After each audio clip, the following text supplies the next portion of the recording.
Salut tout le monde et bienvenue sur les ondes de IMFC Radio édition du 4 mai 2026. On vous rappelle que ce balado est propulsé par leschum.com Gavino Defalco avec mon bon ami Max Truman. Comment ça va, Max? Ça va bien. Beaucoup de sport à couvrir à Montréal là, quand tu essaies de couvrir le CF Montréal, le Supra, le Canadien, puis d'avoir une vie à travers ça. Mais ça va bien. J'imagine que je te pose la question, tu me réponds la même chose. Même chose, et je pense que c'est l'histoire de pas mal de partisans de sport à Montréal présentement. Commençons avec le vif du sujet. Malheureusement, le CF Montréal qui s'incline 3-1 à Atlanta. Ça n'a pas été un match, disons, qui va passer à l'histoire, malgré que le CF Montréal avait pris les devants 1-0, gracieuseté du but de Matty Longstaff. Ensuite, 3 buts sans réplique d'Atlanta United. T'sais, on a vu les images, on a vu la rencontre. C'est sûr que c'était un peu plus agréable à regarder comparativement à l'ère Marco Donadel. C'est la première défaite sous l'ère justement de Philippe Lafoy. Il ne faut pas paniquer. Je pense que le CF Montréal a eu ses chances en première demi. Ils ont frappé le poteau, un tir de Wiki Carmona, mais ensuite, je pense que les erreurs là, non provoquées, je pense que CF Montréal s'est tiré lui-même dans le pied. Le tour de table, Max, rapidement, CF Montréal qui s'incline 3-1. Ouais, écoute, ça a été un match un peu soporifique, là. C'était pas un grand spectacle. Par contre, ce que j'ai aimé, c'est de voir le même club, le club qui joue à Montréal, quand il se déplace à Atlanta, c'est la même équipe, c'est pas des stratégies différentes, c'est pas on change tout pour s'adapter à l'adversaire, c'était la même équipe. On était peut-être pas juste techniquement ou tactiquement, on a fait des erreurs, on a commis des erreurs qui ont fait mal, je pense à une erreur de Morales à un moment donné, Vera est tombé, Petrasso une erreur, Jaime qui donne un ballon à l'autre équipe, mais au moins, on a vu la même équipe sur la route qu'à domicile, et ça, pour ce que c'est encourageant. On a vu quelques changements dans le 11 partant.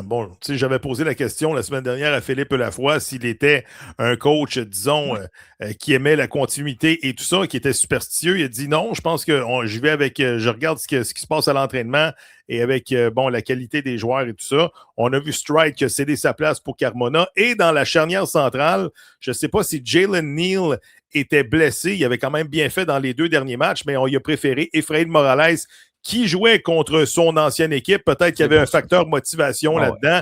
Mais écoute, ça n'a pas bien fonctionné de ce côté-là. Les 2 joueurs là n'ont pas disputé un très bon match. Non, mais j'ai pas adoré Carmona en 8. J'avais hâte de voir Carmona dans le 4-3-3 de Philippe Lafroy. J'ai pas trippé sur Roger Escobar à l'aile. Je suis loin d'être convaincu que c'est un ailier. J'aime le test. J'aime qu'on le fasse, ce test-là. Mais pour l'instant, à mes yeux, c'est un échec qui est pas assez percutant, je le vois pas assez présent, il prend pas l'espace qu'il a à prendre. Puis Morales, on a misé sur un retour à Atlanta pour Efrain Morales, des fois un peu plus d'émotion, un peu plus d'implication, ça n'a pas fonctionné. Jalen Neal, je l'ai vu s'entraîner toute la semaine, donc peut-être qu'il y a un petit pépin, mais je pense pas que c'est la raison de la non-titularisation. On le verra, s'il est là mercredi, ça aurait été juste pour miser sur Morales puis faire tourner l'effectif. Mais c'est un match piège, c'est un match sur la route, c'est un match que, tu sais, théoriquement, tu regardes le calendrier au début de l'année, tu te dis, on risque de le perdre, celui-là. Fait que je panique pas trop. J'ai juste hâte de voir la suite, comment le CF Montréal va rebondir dans les prochaines semaines qui seront vraiment chargées. Mais tu sais, 2 erreurs non provoquées, celle de Ivan Jaime qui a, tué un petit peu le momentum du CF Montréal. Ouais. C'est 1-1, là, tout d'un coup, tu redonnes bêtement le ballon à l'adversaire, contre-attaque rapide, Latelat qui inscrit un but à la 45+6. Ça a tué, tu t'en vas dans le vestiaire en retard 2-1 au lieu que ce soit 1-1. Je veux dire, Ivan Jaime, il a un statut de joueur désigné. Il a fait beaucoup d'erreurs dans ce match-là. On va écouter la clip de Philippe Lafoy dans quelques instants. Mais il n'a pas disputé, encore une fois, une bonne rencontre, Max. Puis ce qui m'inquiète là-dedans, c'est que tu jouais du soccer de rattrapage, tu perdais 3-1. Tu as retiré volontairement ton meilleur joueur technique à la 68e minute de jeu, lorsque tu sais qu'il reste à peu près 25-30 minutes pour créer quelque chose. Les semaines se suivent, Max, et il n'y a toujours pas de chimie avec Prince Owusu. Es-tu inquiet? Ouais. Inquiet, je ne sais pas. Moi, je pense que c'est peut-être le pire match d'Ivan Jaime à Montréal, ou en tout cas un de ses moins bons. Il a le ballon, il réussit, on le voit, mais quand il tente quelque chose, souvent, il ne tente pas la bonne chose ou il n'y a pas de réussite dans sa tentative. Il doit trouver le moyen d'afficher des statistiques, puis je le sais, là, je l'adore, Nelton, c'est mon chum, on s'écœure au téléphone à tous les jours, mais j'aime pas le discours « Ah, il n'y a pas besoin de mettre de stats, c'est pas du hockey ». Ça n'a pas rapport avec le hockey. T'es un gars qu'on veut acheter 5,5 millions d'euros. Il te reste 2 matchs sur les 4 prochains si je fais abstraction du championnat canadien pour prendre ta décision parce que sinon, tu ne peux plus le faire jouer parce que sinon, l'option automatique s'enclenche. Tu dois t'attendre, tu peux t'attendre. En fait, tu t'attends à des statistiques. Un joueur désigné que le CF Montréal paye 5,5 millions d'euros, c'est-à-dire près de 9 millions de dollars canadiens, parce que pour le rentabiliser, tu vends des hot dogs en canadien, puis tu vends des bières en canadien, puis tu vends des billets en canadien. Donc, comptons-le un peu en canadien. Pour le rentabiliser, c'est cher, 8,82 millions. Tu vas avoir besoin de buts, tu vas avoir besoin de passes décisives. Tu veux pas juste ça. Bien sûr qu'on regarde pas juste la colonne des statistiques, mais au final, ça prend des statistiques. Tu es un joueur désigné, tu serais acheté 1,6, 1,8 fois, presque 2 fois le montant qu'on a mis pour Renadi Sinchuk, qui lui, tu peux le revendre. Alors que Jaime a déjà 25 ans, on ne risque pas de le revendre. Ouais. Si tu achètes un gars comme ça, 5,5 millions d'euros, tu es en voie de t'attendre à des statistiques en plus de son excellent jeu. J'ai pas de problème, ça fait partie de l'équation. Ça te prend des statistiques. Tu sais, la semaine passée, lorsque Philippe Lafroy il a dit Yvan Jaime, à un moment donné, ça va prendre des statistiques, c'est peut-être pas juste lui qui pense ça dans l'organisation. Peut-être que son boss, à Philippe Lafroy, il a dit Garde, c'est bien beau, là, je vais peut-être l'acheter, là, mais présentement, il n'y a pas de stats. Et ensuite, Philippe Lafroy qui dit, je pense à Simon Servant ou à Jeff Teotonio, il a besoin de s'inscrire à la marque et d'avoir des chiffres au tableau. On écoute la réponse de Philippe Lafroy à ma question après la rencontre contre Atlanta, à savoir s'il avait disputé, selon lui, un bon match. On écoute la réponse. En termes d'activité, c'était très bien. En termes d'efficacité, nettement moins. C'est évident, une évidence, je pense que lui il le sait, que sur certaines situations, il aurait dû faire nettement mieux.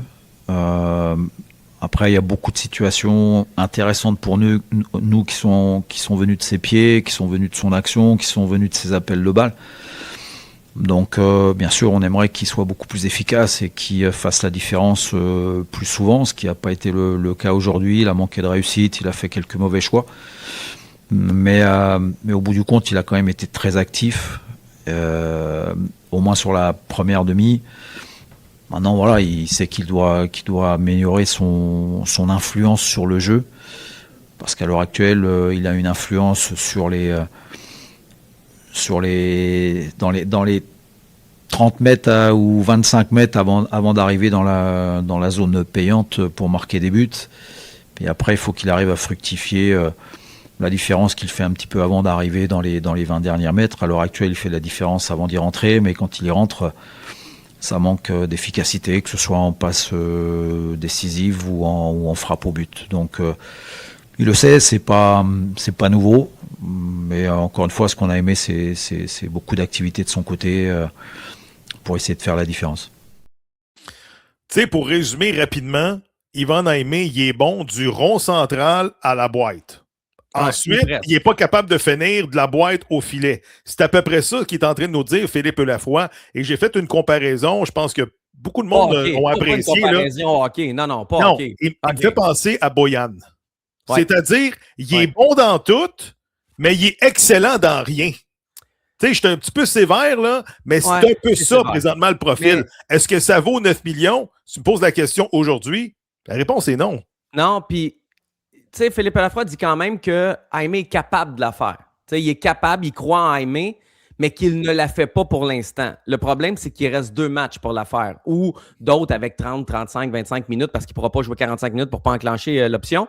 Je suis convaincu que Lucas Saputo négocie déjà avec Porto pour essayer de voir qu'est-ce qu'on pourrait faire en bas de 5,5. Tu sais, combien ça vaut un Yvan Jaime? C'est une bonne question. Mais ça reste un excellent joueur, juste que ce soit clair, là, pas qu'on soit misquoté un peu partout. Là. C'est un excellent joueur. Boyan était aussi un excellent joueur. Ils ne sont pas identiques les deux. Jaime est excellent, mais il doit avoir plus de réussite. Qu'est-ce que ça veut dire? C'est qu'il doit faire la passe qui mène à un but ou il doit marquer des buts plus souvent. Parce qu'on n'est pas LAFC, puis on n'est pas Inter Miami, puis on n'est même pas NYCFC qui s'en vient jouer dans la cour des vraiment, vraiment grands, puis on n'est pas Galaxy, puis il y en a d'autres. Nous, si on achète un joueur à 5,5 millions d'euros, c'est pas la norme, c'est une exception. Et pour acheter à ce montant-là, ça doit être un joueur d'exception. Et tu vas être coincé avec ce gars-là parce qu'il n'y en aura pas d'autres joueurs à 5,5 qui vont s'en venir un peu plus tard dans cet été. Donc, si tu te commets envers Yvan Jaime, c'est ton joueur. Parce que je pense pas que cet été puis dans les années prochaines, il va y en avoir d'autres joueurs désignés. Je pense qu'on va rester avec le modèle un joueur désigné puis quelques joueurs TAM comme Prince Owusu. Je pense que d'ici 1 an, on aura 2 joueurs désignés. Je n'ai pas l'information, mais je pense que c'est l'objectif. Est-ce qu'on va l'avoir tout de suite? Parce que si on est hors des séries complètement, est-ce qu'on va vouloir investir tout de suite? Est-ce qu'on va attendre le prochain mercato? Mais en même temps, mercato d'été, c'est plus facile que mercato d'hiver, nous dit-on. Mais je pense qu'on aimerait ça. Si on peut avoir du succès à avoir 2 joueurs désignés, mais après ça, c'est-tu 2 gars de 5, 6, 7 millions d'euros? C'est là que j'ai un gros doute. Bon, Samuel Piette, je trouve qu'il a un petit peu abandonné sur le deuxième but d'Atlanta. On le voit qu'il y a une confusion avec Ivan Aimé. Là, tout d'un coup, Samuel Piette qui trottine vers l'attelade. Peut-être que s'il court full pin, comme on dit, il rattrape le joueur d'Atlanta puis il évite un but. Mais écoute, ça a un petit peu brassé dans le dernier match contre Atlanta, dans les arrêts de jeu. On a vu Brian Vera écopé d'un carton rouge, puisqu'il est allé, je pense, d'un étranglement envers un joueur, là, si on peut voir la reprise. Ouais. Brian Vera, qui est un joueur important du CF Montréal, on sait depuis le début de la saison, c'est un des joueurs les plus réguliers. Malheureusement, il va manquer à l'appel contre Orlando. Et j'ai posé la question à Samuel Piette. Écoute, Sam, on parle de Grinta depuis le début de la saison. Comment, tu interprètes le geste de Brian Vera? On écoute sa réponse. J'ai plus ou moins vu ce que Brian a fait. En même temps, c'est sûr qu'on n'aime pas avoir des cartons rouges, mais de voir une altercation comme ça sur le terrain, puis que, oui, il y a beaucoup de joueurs d'Atlanta qui sont là, puis il y a aussi beaucoup de joueurs du CF Montréal, ça prouve à quel point on est unis, on est solide, on est ensemble, on a le back de tout le monde. Puis Brian fait partie de ce groupe-là. C'est quelqu'un d'assez, pas timide, je dirais, mais... C'est pas lui qui parle le plus, mais ses actions, je pense qu'il parle très, très fort. Après, est-ce qu'il peut un peu plus gérer ce moment-là, surtout quand le match est un peu plié? Potentiellement, mais c'est quelqu'un qui a le sang chaud, c'est quelqu'un qui prend ça à cœur, qui aime pas la défaite. Donc, j'aime mieux voir une réaction comme ça qu'au final, je pense que c'était Danny qui était dans une altercation. Danny contre 5-6 gars d'Atlanta seul dans le groupe. Donc, c'est l'équipe que je veux, c'est l'équipe qu'on a. Ça montre à quel point on est ensemble, puis on se lâche pas. Quand même, oui, vas-y. Non, mais Danny était dans l'altercation. Danny, hey, c'est la seule fois qu'on a vu Danny. Là. Danny était en Daniel Rios, là, ça n'a pas été une grande entrée. Là. Le système à 2 attaquants ne fonctionne pas. Là. Non, je pense que le banc n'a pas fait le travail cette semaine, mais Daniel Rios, à un moment donné, est allé dans une bonne frappe là, vers la fin de la rencontre qui a fait travailler le gardien adverse. Une bonne frappe d'à peu près 25 mètres, mais c'est la seule fois, je pense, qu'il a touché le ballon dans la rencontre. Il n'a pas été un facteur. Danny. Sam a raison. J'aime mieux voir ça que l'inverse. Surtout que le match est terminé. Tu as d'autres défenseurs centraux qui peuvent jouer. Morales, Neal, tu sais, Avilés, à un moment donné, il va falloir donner des minutes, puis peut-être pas juste contre un club semi-pro. Craig est là aussi. Fait que tu sais, j'ai pas tant de problèmes avec le rouge de Brian Vera. C'était fini, ça n'a pas coûté. C'est pas comme un rouge que Waterman nous pognait à 28e minute puis nous mettait dans la merde le reste du match. Là. C'est pas le même genre de rouge. Okay. J'ai moins de problèmes avec ça. Là. Parfait. Des petites nouvelles avant de parler du FC Supra. Parle-moi de la blessure d'Hennady Ghetto, Hennady Sinchuk, l'Ukrainien, encore une fois, qui visite l'infirmerie. Ouais, c'est blessé mercredi dernier. C'est pas clair, là. J'étais pas à l'entraînement mercredi parce que le match contre Blainville était à huis clos, le match amical de préparation. C'est blessé soit à l'entraînement le matin ou soit pendant le match, peu importe, c'est pas important. La cheville en aurait pour 3, 4, 5 semaines. Se déplace avec une botte orthopédique, a des béquilles. On ne devrait pas le voir avant la Coupe du Monde, donc ça nous amène à la mi-juillet, fin juillet. C'est une 3e ou 4e blessure relativement importante pour Sinchuk.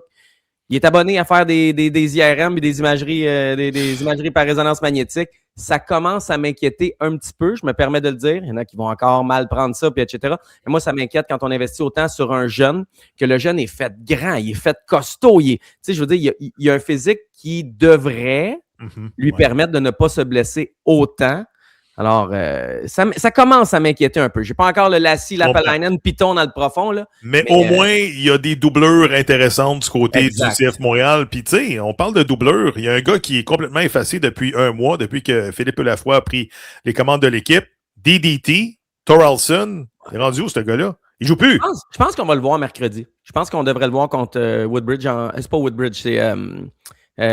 Blizzard de Calgary. Blizzard de Calgary, oui. Ouais, je pense qu'on devrait avoir Thoralson. C'est pas tant facile à l'entraînement pour Thoralson. Il n'a pas l'air d'un gars pour qui le fait d'être laissé de côté, c'est une injustice. T'sais, c'est à lui de prouver qu'il a l'expérience puis qu'il est capable encore de jouer. Il est capable de jouer, c'est à lui de le prouver. Je pense qu'on devrait le voir bientôt. Puis d'autres nouvelles, j'ai des nouvelles d'Owen Graham-Roach qui s'est blessé pendant l'entraînement. J'étais là la semaine dernière, je pense que c'est mardi. C'est blessé à l'intérieur de la cuisse. C'est soit les adducteurs ou les abducteurs, là, peu importe. On le dit vite, puis mettez le B ou le D, là, comme vous voulez. Ça va être serré pour mercredi. On pourrait avoir un miracle, mais je pense que ça va être serré pour mercredi. Je trouve ça poche. Parce que lui aussi commence à enchaîner certaines blessures. Puis les seules minutes qu'il allait avoir ou presque cette année, c'est en championnat canadien. Il y a des jeunes qui ne jouent plus. Tu sais, Guboglo, il ne joue plus. Graham Roach ne joue jamais. Exact. Je veux dire, c'est bien le fun aller chercher des jeunes, puis ils apprennent une vitesse grand V. Bon, dans les pratiques, c'est des joueurs de pratique. Ils ne jouent jamais en MLS. Et puis là, ils vont jouer peut-être en championnat canadien une couple de minutes. Mais je veux dire, est-ce qu'ils s'améliorent vraiment? C'est qui le joueur qu'on va vendre cette année au Mercato puis qu'on va faire des profits du côté du CF Montréal? Moi, j'en vois pas. Ouais. Il n'y a pas de Saliba cette année, il n'y a pas de Chouanière, etc. Là. Il n'y a même pas de Dante Sealy, Gavino. Il n'y a même pas de Dante. Il n'y a même pas de Dante Sealy. Ce qui complète le reportage pour le CF Montréal, CF Montréal qui va disputer sa prochaine rencontre justement mercredi. Contre qui? Contre le Blizzard de Calgary. Ça, c'est une équipe qui a gagné le championnat, je pense, dans la League One Ontario. Donc, Calgary, c'est Alberta.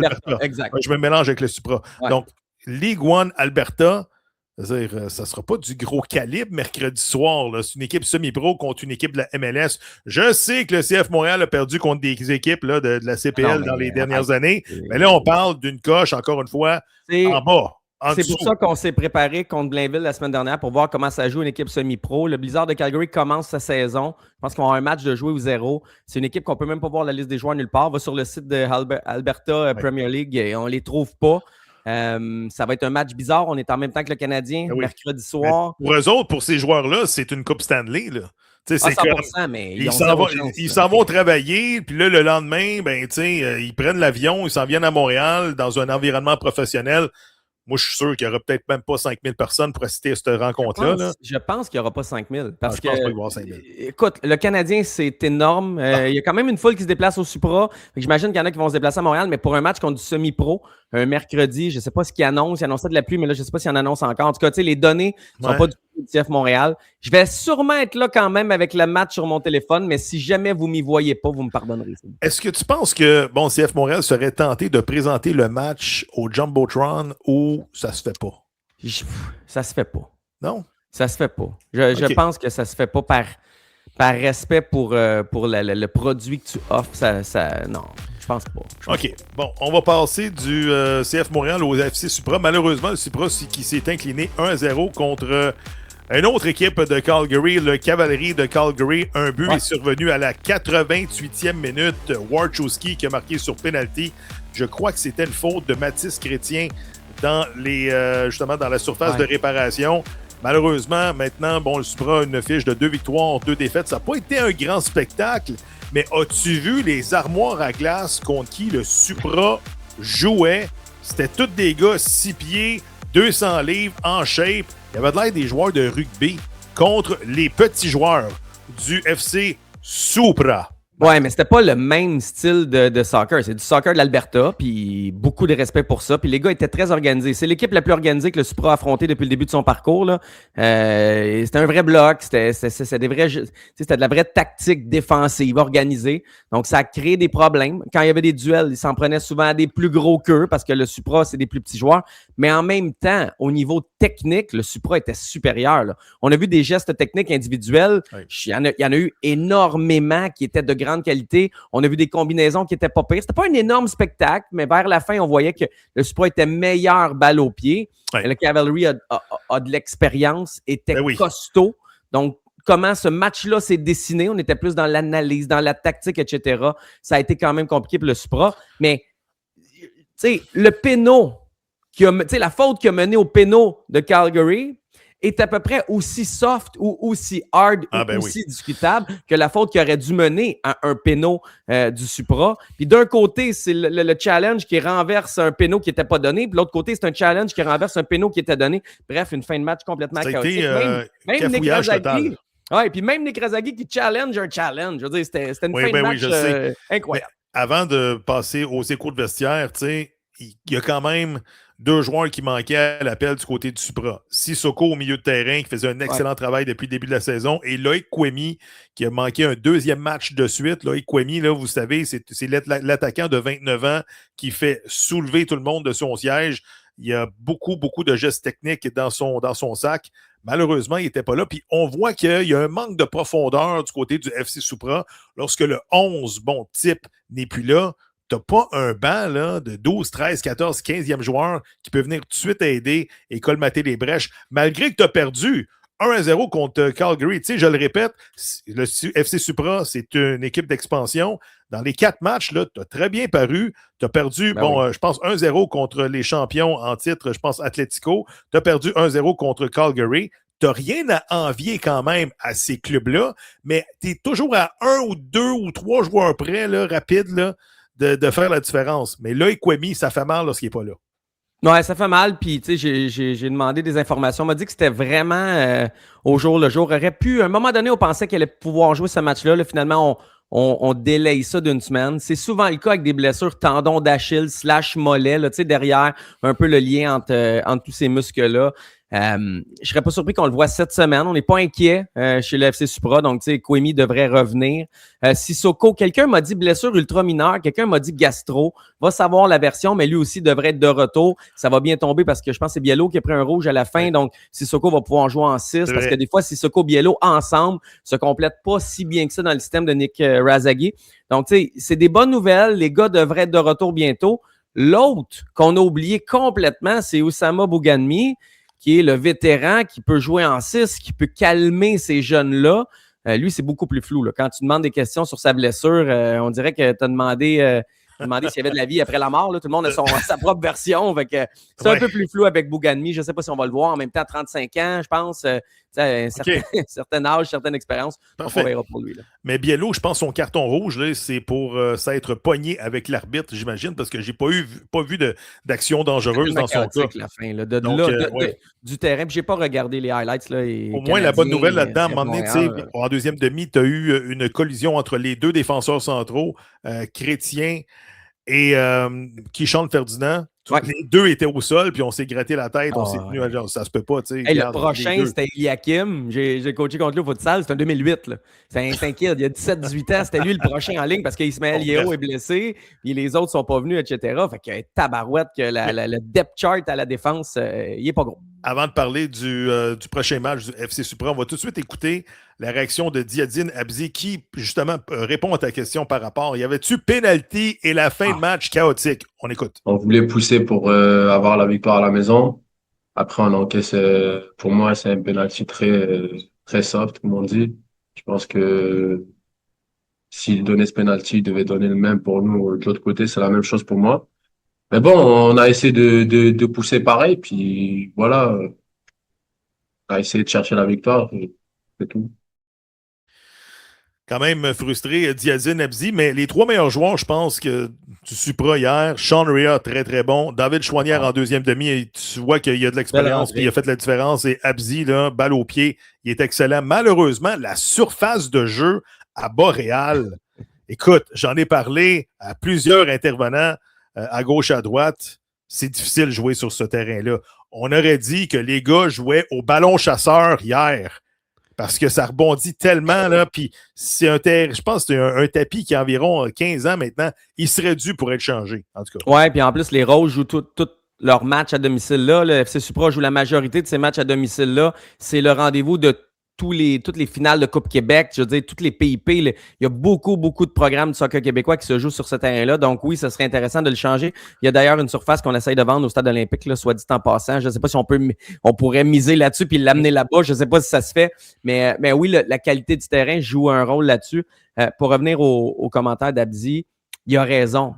Il y a un péno qui n'est pas appelé et qui, après le challenge du coach, est accordé. Ouais. Et ça fait 1-0 pour Calgary. Et de l'autre côté, il y a un péno qui est appelé.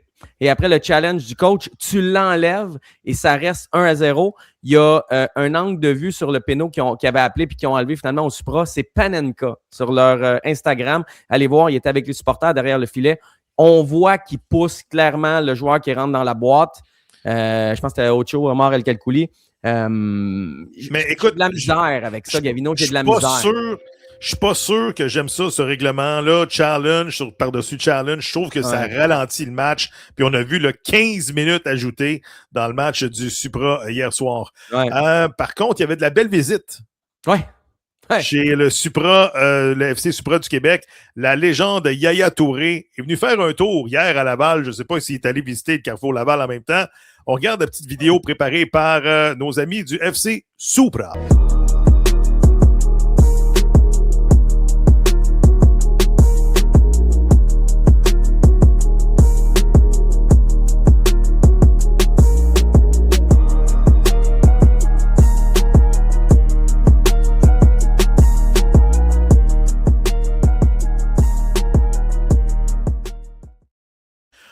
Bon, qu'est-ce que Yaya Touré faisait là? Ben, Yaya Touré, c'est l'ami personnel du copropriétaire du club, l'homme d'affaires québécois Jean-François Chenaille. Ils ont une compagnie ensemble, les deux. On l'a présenté à la foule à la mi-temps. On a fait des saluts et tout ça. Moi, je suis parti à la 90e minute parce que j'avais des choses à faire, dont aller regarder le match du Canadien. Sauf qu'il y avait une dispo média avec Yaya Touré. Bon, éclaircis, fais un petit peu la lumière là-dessus, Max. OK. Felipe Del Pozo fait les relations de presse du FC Supra. Il est exceptionnel. Très bon. Il est vraiment bon. Il n'a pas d'expérience dans le monde du foot. Il connaît le foot, mais il a toujours travaillé pour des trucs musicaux, des trucs des festivals, des soirées, le Grand Prix, etc. Mais il aime le foot et c'est lui qui fait les relations de presse du FC Supra. Il est excellent. Yaya Touré ne voulait pas rencontrer les journalistes. Ça ne l'intéressait pas. On était beaucoup de médias en plus sur place qu'on essayait de lui parler, etc. En fait, entre toi et moi, tu viens ici, donne 5 minutes. Tu le sais que les questions, ce ne sera pas des questions hot take, là, c'est qu'est-ce que tu fais ici, comment t'aimes, etc. Puis c'est déjà fini, puis tu t'en vas, tu sais, ça prend pas de temps. En tout cas, à la fin, Felipe nous a eu une entrevue de quelques minutes. On était moi et Jean-François Théotonio de la presse. Et on se ramasse tout seul avec Yaya Touré. Il vient nous serrer la main. Salut. Et là, Jean-François a le temps de commencer une question. Tu sais, pourquoi tu es à Montréal? Je me souviens pas, mais qu'est-ce que tu as pensé de. Et là, Yaya regarde. Oh, journaliste, média. Oh! Il se revire de bord et il s'en va. Là, je regarde Jeff, c'est sûr, c'est une blague. Tu sais, il niaise. Oui. Il ne niaisait pas. Il est parti. On était avec Felipe, on était avec les autres. Rocco était pas loin. Il y avait, c'était lunaire comme événement. Et après, j'ai essayé de comprendre, parce que là, jusque-là, si tu t'isoles ça, c'est sûr que tout le monde va être négatif. J'ai essayé de comprendre. Il a vécu des trucs très difficiles avec les médias d'Angleterre quand il était à Man City. Tu sais, il y a beaucoup de paparazzi en Angleterre. Les gens t'attendent chez toi, te prennent en photo pendant que tu es dans la piscine. Ils veulent te voir sur ton yacht, ton bateau, peu importe. Il y a une intrusion dans la vie privée qu'il n'a pas aimé en Angleterre et il met tous les médias dans le même bateau. Je peux le comprendre, mais à Montréal, on est soft en crise comme média, là, premièrement. Et deuxièmement, ce segment-là, envoyez-le au CF Montréal, envoyez-le au Supra, envoyez-le aux Roses, envoyez-le aux Canadiens, aux Alouettes. On est vraiment relax. On est fin, on est respectueux. On n'entre pas dans le négatif de la vie privée. Fait que, j'ai trouvé ça désagréable. À la fin, j'aurais aimé mieux pas vivre ce moment-là que de vivre ce rejet-là. Ouais, je comprends. Puis ça aurait été des questions, j'imagine. Bon, softball, c'est-à-dire, puis comment t'aimes la ville? C'est-tu la première fois que tu viens au Canada? Nanana, t'as-tu déjà goûté à la poutine? Tu sais, ce genre de questions-là. C'est quoi? T'es-tu encore en lien avec le football? Tu veux-tu coacher? Tu veux-tu revenir coacher? Comment t'aimes le foot après ta carrière? Est-ce que t'es autant en amour avec le sport qu'avant? Ça aurait juste été de base, là, vraiment de base. Rien de précis ou de. Il n'y a aucune réponse. Il n'y a pas de négatif à tirer de ça. T'sais, on veut juste avoir une entrevue. Le fun, comme j'ai fait avec Ronaldinho, là, ça va durer 3-4 minutes, mais j'ai un moment incroyable, puis etc. Là, c'est l'inverse. Tu nous laisses sur du négatif. Je trouve ça plate. Voilà. OK. Bon, Yaya Touré qui n'aura. Je pense pas qu'il va s'acheter un condo au centre-ville de Montréal. En tout cas, il ne le dira pas. Ça. Écoute, Yaya, t'as été un bon joueur, mais je pense pas que quelqu'un t'aurait reconnu sur le boulevard Saint-Martin hier après-midi. Le FC Supra qui va disputer son prochain match vendredi, vendredi, en championnat canadien contre les Strikers de Woodbridge qui ont gagné le championnat de l'Ontario et tout ça en Ligue 1. Sauf que c'est vendredi soir. Encore. Et le Canadien joue contre les Sabres dans le cadre du deuxième match de la série contre Buffalo. Il risque d'avoir des bons sièges au Supra. Il y en aura autant, il y en aura au Stade Saputo mercredi qu'il y en aura au Stade Boréal vendredi. Je trouve ça plate parce que si ces matchs-là sont jeudi, samedi, on n'a pas de trouble. S'ils sont mardi, jeudi, on n'a pas de trouble. On arrive toujours en même temps. En même temps que le Canadien. En ce moment, tu le sais, la ville est canadien. Puis en plus, c'est pas des adversaires de grande qualité. Là. C'est pas Giroud qui est arrivé ou Messi. Là. Je veux dire, c'est les Strikers de Woodbridge. J'ai regardé les joueurs et j'en connais aucun. Au moins, on peut en voir des joueurs, contrairement aux Blizzards de Calgary, où c'est impossible de trouver leur alignement. Là. Mais je veux dire, ça reste des équipes semi-professionnelles. Ça reste des gars que... Je veux dire, les Strikers de Woodbridge, quand ils placent un gars à NCA, ils en font 3 postes tellement qu'ils sont contents. Là. Fait que, maintenant, ils s'en viennent jouer contre le Supra. Fait que, c'est un match qui, d'après moi, est déjà canné d'avance. Je sais qu'il ne faut pas dire ça, mais ça risque d'être ces matchs-là quand même. Donc, c'est plate que ça tombe en même temps que le Canadien. En même temps, c'est la réalité montréalaise. On ne la changera pas. La MLS s'en va avec un calendrier hivernal qui va être collé sur le calendrier du Canadien. Ce qu'on vit là, on risque de le vivre pendant 3, 4, 5, 10 ans encore. Donc, c'est la réalité. On est bien de se faire en ce moment, tant qu'à chialer. Puis en passant, le prochain match du CF Montréal en MLS, c'est samedi à 16h30. Donc, c'est pas à 2h30, c'est à 4h30 contre Orlando. Orlando qui a disputé un match incroyable en fin de semaine. Il tirait de l'arrière 3-0 à Miami. C'était plié là, tout d'un coup. Revirement de situation, 4 buts sans réplique de Orlando pour se sauver avec la victoire 4-3. Maxime Crépeau. Il a eu l'air de Jakub Dobeš 2026 pour la petite histoire, mais en tout cas, on va aller faire un tour samedi au Stade Saputo sans l'ombre d'un doute. Ouais. On va parler un petit peu du Canadien, Max, parce que, écoute, ça retient toute l'attention. Je ne sais pas combien de monde qu'il y avait hier au centre-ville pour le visionnement. Je pense que le Centre Bell était plein. Ensuite, aux abords du stade, on a vu des feux d'artifice. Il n'y a pas vraiment eu de casse. Ça, bravo pour tous ceux qui étaient là pour manifester leur joie. Mais écoute, c'est incroyable ce qu'on a vécu là, dans les 2 dernières semaines. Moi, j'ai 52 ans, j'ai pas manqué souvent des matchs du Canadien dans ma vie. Puis, cette série-là, c'est sûr que ça fait partie de mon top 5 à vie Canadien Tampa Bay 2026. J'ai tripé, même s'il n'y a pas eu beaucoup de buts. Mais écoute, il y avait tellement d'actions. Des histoires dans des histoires, des match-ups contre des match-ups, Cooper, Saint-Louis, Dobeš, Vasilevski, Caulfield, 51 buts, qui en arrache, des héros obscurs, Gallagher et tout ça. Moi, j'ai tripé sur cette série-là. C'est une série écœurante. Ça a duré 7 matchs. Il y a eu 4 périodes de prolongation et ça a été égal ou à un but d'écart tout le long. Chaque rencontre s'est soldée par un écart d'un but. Ça a été Canadien Lightning, Canadien Lightning, Canadien Lightning, Canadien. Tu ne peux pas demander mieux. Oui, peut-être quelques buts, mais en même temps, le duel de gardien Dobeš-Vasilevski, c'était incroyable. J'espère qu'on aura une bonne deuxième ronde. J'espère qu'on n'a pas gagné notre Coupe Stanley, comme dirait Nikita Kucherov, puis qu'on ne va pas arriver flat et fatigué à Buffalo, parce que Buffalo, c'est des monstres. Là. Tu penses que hier, le Cavalry, c'était des monstres au Stade Boréal. La brigade défensive de Buffalo, avec Thompson sur la glace, c'est des monstres.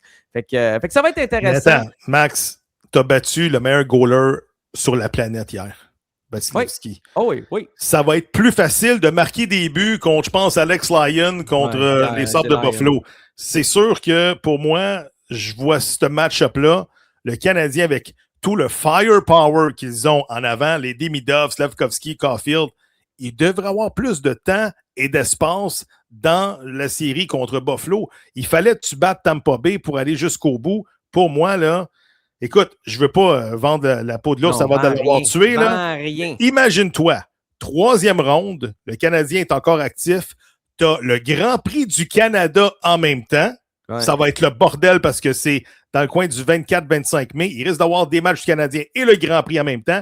Puis heureusement qu'on a dit non à la Coupe du monde de soccer parce que la 4e ronde, si le Canadien était allé en finale, il y aurait eu la Coupe du monde puis la Coupe Stanley en même temps. Non, mais ça aurait-tu été le bordel? 100%, mais en même temps, c'est à nous autres de faire des rues et un transport en commun qui nous permettent d'éviter ce bordel-là. J'en parlais avec des gens samedi soir, j'avais un souper de famille, puis j'adore le transport en commun, puis je peux pas me rendre au Stade Boréal de Repentigny. J'adore le transport en commun, je peux pas me rendre au Centre Bell ou je peux pas me rendre au Stade Saputo. J'aimerais ça les prendre, notre transport en commun, mais il est trop difficile. En terminant, qu'est-ce que tu surveilles cette semaine? Mes heures de sommeil, je vais additionner mes heures de sommeil. Non, pour vrai, du gros hockey, du gros soccer, ça va être le fun. J'ai hâte de voir à quel point on est capable de de s'implanter sur le terrain du Stade Saputo mercredi contre une équipe semi-pro. On a gagné 4-0 contre Blainville. Est-ce qu'on est capable de faire la même chose avec un petit stress? J'espère que ce ne sera même pas serré. J'espère que ce sera une varlope, comme dirait mon ami Georges, mercredi. J'ai hâte d'avoir le Supra, comment on est capable de sortir contre un club semi-pro quand on en a affronté en pré-saison. On a eu de la misère. Donc, j'espère que ce sera plus évident pour le Supra. Et bien entendu, le Canadien. Et ce sera ça cette semaine. Et en terminant, une petite parenthèse, hier avant de me coucher, là, j'ai écouté la série Vitrerie Joyale sur Amazon avec Martin Matt. C'était écœurant. 6 épisodes. Je sais même pas c'est quoi. 6 épisodes de 35 minutes environ. C'est une nouvelle série. C'est très bien joué. Les acteurs sont incroyables. Vous allez rire, vous allez pleurer. Je vous la conseille. Si vous êtes un fan comme moi des années 80-90, comme les films de Ricardo Troggi, je vous conseille Vitrerie Joyale. C'est de toute beauté. C'était cœur. Nous autres, on fait comme le CCPP. On fait un bout Netflix ou Amazon Prime à la fin. Quant à moi, c'est Black Rabbit en ce moment. Voilà. Je finis Black Rabbit. Voilà ce qui complète le reportage d'aujourd'hui. Surveillez les réseaux sociaux avec Max Truman dans les coulisses et tout ça. Et puis, on se reparle un peu plus tard, peut-être cette semaine, pour un autre Dispo Média de l'Impact de Montréal. Au nom de Maxime Truman, ici Gavino qui vous dit à très bientôt. Bye bye, Max. See ya. Ciao.